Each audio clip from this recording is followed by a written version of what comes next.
Hello guys, welcome to my channel. Today we're looking at a Pormido smart streaming video mirror dash cam.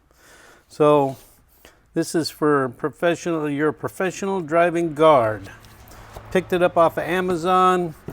They have two different versions, one that has two cameras and one that has one for the interior. I didn't need one for the interior, but if you follow my channel, you've seen that my Thinkware Q800 Pro really helped me out in a recent event when somebody rear-ended my car. So after that, I really didn't feel comfortable driving my other vehicle without a camera.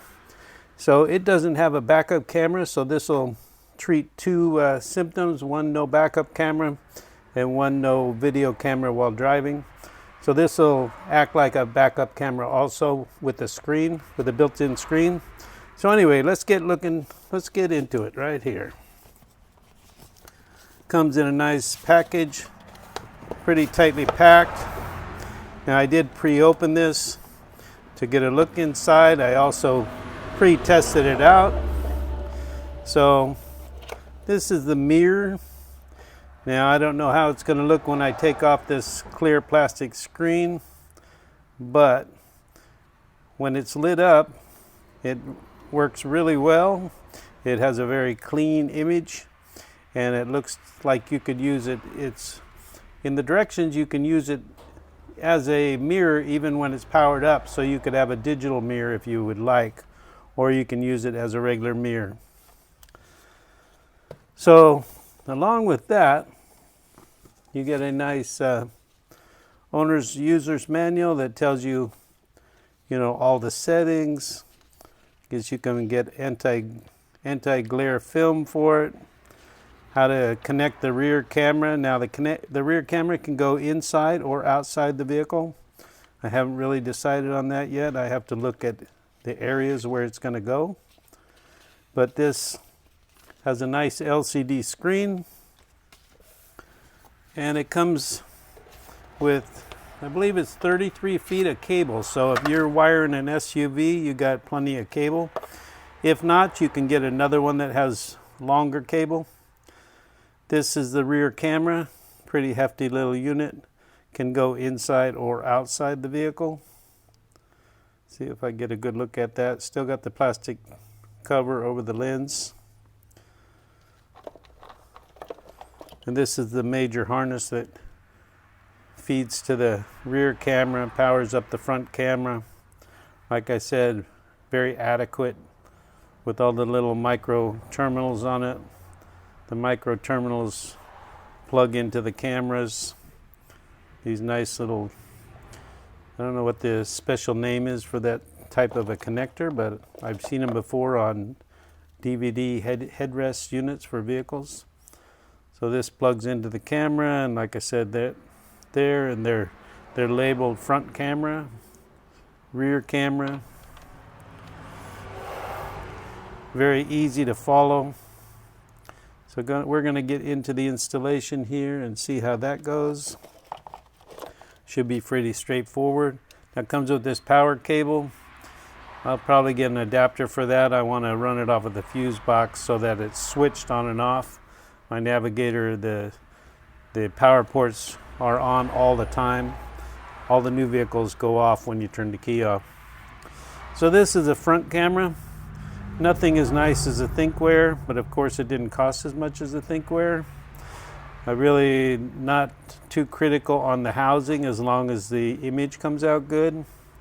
And I've already seen the image, and the image is satisfactory. It's got 3M sticky tape, which this is different than the other mirrors. The other mirror dash cameras have the camera permanently mounted. If you saw my Mustang video, the camera was on the end of the mirror. But this individual camera lets you put it more central to the windshield so that you can get a even look across the hood of the car and the area. And that's the marketing on that. So it comes with some longer mounting rubber band brackets and some narrow ones for skinnier mirrors.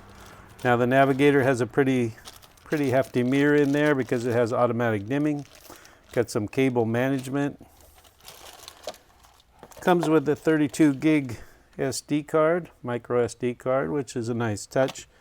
I usually put 128s in there, and I'm sure that I'll get a 128 for this too. And it comes with a little tool for poking the harnesses in behind plastic trim panels. Nice little splitter cable. It says front camera on it, rear camera on it, so you don't have to guess. And they are different clocking, so you can't make a mistake anyway. You can't plug them in different. And it's micro USB. Okay, so looking at the mirror in the Navigator, this mirror is going to go over that mirror. Just like that. I don't know how that's coming out lighting wise. I'll have to check it out later. Anyway, with the mirror, you just put these little rubber connectors over them. Slide them into the retainer brackets. Like this. Wrap them around the mirror. Pull them up and hook them. So let's see how it fits this mirror, if it does.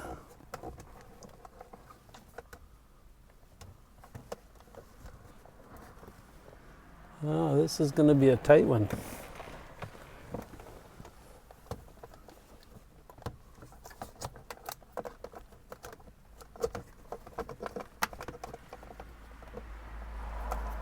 There's one.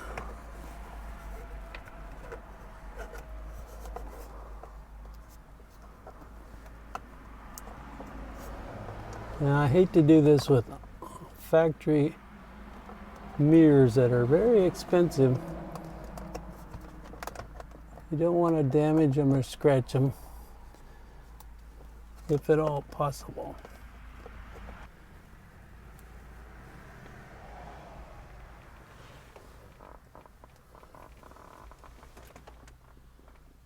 Yeah, not the most eloquent design, but very simple and to the point. And I really don't have any place on this dash that I want to put a backup camera. I mean a backup screen. So this will take the place of a screen and a backup camera, and all in one. This is the first road test of the new dash cam. We are going to give it a try. This is what it looks like in reverse mode. Although I'm using it as a reverse mode full time, so I didn't hook up the backup lights. I'm going to see how this works for a rear view mirror. If this works out good for a rear view mirror, I'm going to leave it this way. So, to change modes, that's a front, and there's a split view, back and front. There's a view as a backup, as a rear view mirror. Here comes a motorcycle on my left.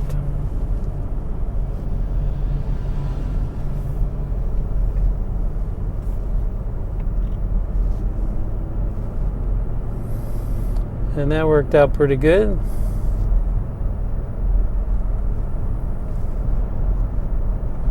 So as a rear view mirror, it's pretty dark. Of course, that could be the tinted windows causing it to look that way. It works okay for a rear view mirror. So now, if you don't want to look directly, you can adjust the view. But then you don't have as a direct to the back of the car. I think you have a better view if you're looking like that. Maybe a little bit like that.